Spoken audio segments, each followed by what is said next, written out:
Sri Lanzamalto, bonjour à tous, bonjour à toutes. Lorsque l'alliance fut brisée et que l'âme quitta brutalement son innocence primordiale pour être plongée dans l'expérience douloureuse de la séparation, prenant ainsi le risque de la néantisation, des lettres vibratoires organisant son champ de lumière furent retournées et inversées. Les tissages qui la constituaient furent chaotisés et elle dut trouver un équilibre au sein de ces lettres abîmées. Un des effets dans ce monde incarné de la brisure des lettres vibratoires fut que le langage, dans le champ existentiel, perdit sa capacité d'être en identité avec ce qu'il nommait.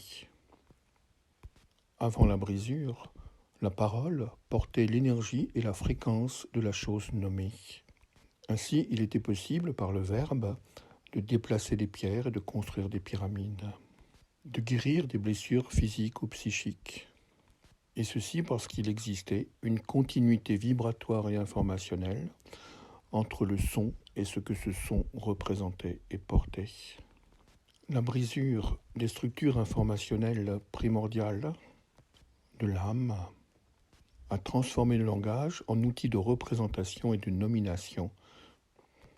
Ainsi est apparue la possibilité du mensonge et de la falsification. La catastrophe spirituelle initiale a eu donc pour conséquence de créer un gouffre entre le mot et ce que ce mot représentait. L'identité entre les deux fut perdue à jamais. Ainsi, le verbe agissant devint-il simplement du discours représentant.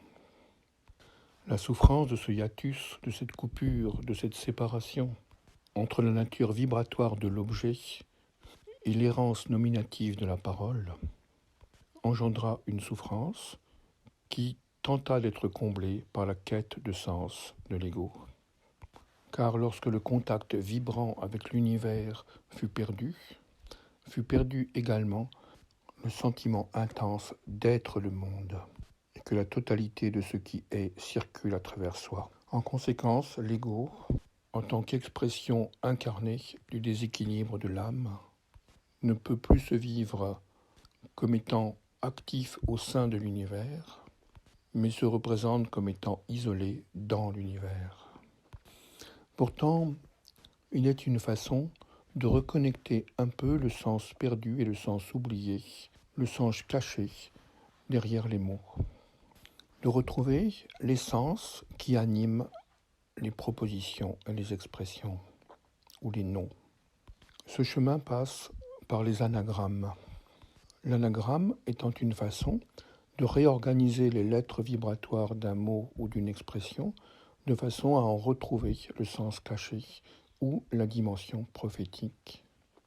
Il s'agit donc de réagencer des lettres vibratoires abîmées pour leur permettre de retrouver un nouveau sens qui avait été éteint ou effacé par la brisure.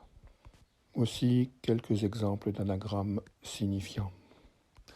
L'idéologie qui s'est développée tout au long du XIXe et XXe siècle, que l'on peut résumer par ces trois mots, le travail, la famille, la patrie, atteint à la fin du XXe siècle son objectif prophétique qui est la villa, le mari parfait, la télé. Anagramme bien sûr de le travail, la famille, la patrie. L'anagramme éveille ou réveille quelques vérités enfouies. Ainsi, la désignation de Monsieur Tout-le-Monde peut se nommer plus vraisemblablement « tuer le mouton endormi ». L'expression « de la démocratie » devient « art de la comédie ». Le rêve américain sera plus justement entendu comme « la vie mercenaire ». Parfois, dans les anagrammes apparaissent des évidences cachées. Ainsi, entreprise Monsanto devient poison très rémanent.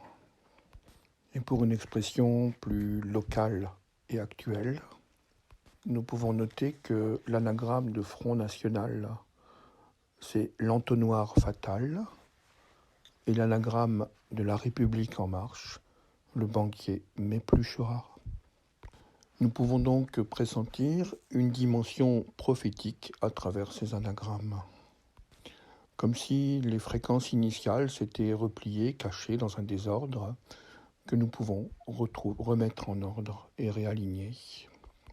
Et pour revenir aux émotions, la peur, la tristesse et la colère, qui sont actuellement activées dans le champ collectif pour instaurer un nouvel ordre, nous pouvons observer que l'anagramme de peur est pur. Ainsi, la peur est à la fois le lieu de la pureté, de l'innocence, de l'alignement qui a été brisé. La peur fonctionnant comme des vagues concentriques créées par un caillou jeté dans l'eau, par une nouvelle dramatique jetée dans la psyché, générant des vagues et des vagues d'émotions qui envahissent le champ collectif comme un virus. Laisser la peur circuler, la laisser s'apaiser pour retrouver l'eau calme de la pureté intérieure. Éviter que ces grandes vagues générées par le caillou de la pandémie ne nous bousculent et ne nous emmènent dans leur propre tempête. Aussi, si nous entendons que le pur est caché au fond de la peur, laisser notre conscience se réinstaller dans cette pureté, c'est-à-dire cette absolue confiance dans ce qui est, c'est retrouver à l'intérieur de nous la vibration primordiale de l'alliance.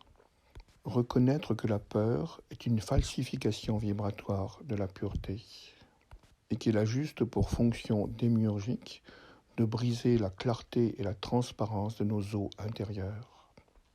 Mais elle est aussi le rappel que cette transparence existe bel et bien à l'intérieur de nous-mêmes, qui est un lieu d'infinie pureté et de transparence et de clarté, car sans cela, la peur ne pourrait pas apparaître.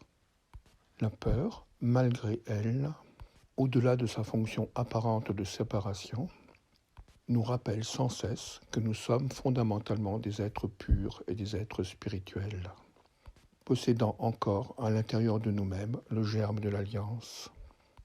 Et nous pouvons ainsi nommer littéralement ceci: retourne ta peur et tu verras ta pureté. Car sans eau, il n'y a pas de vague, sans pureté, il n'y a pas de peur. Rencontrer la peur, c'est être infiniment proche de son lac de pureté intérieure. Et si nous plongeons joyeusement dans ce lac, la vague de peur disparaît et il n'y a plus que l'eau cristalline et puissante de la confiance. C'était Sri Lanza Malto. Je vous souhaite du bonheur au sein de l'innocence.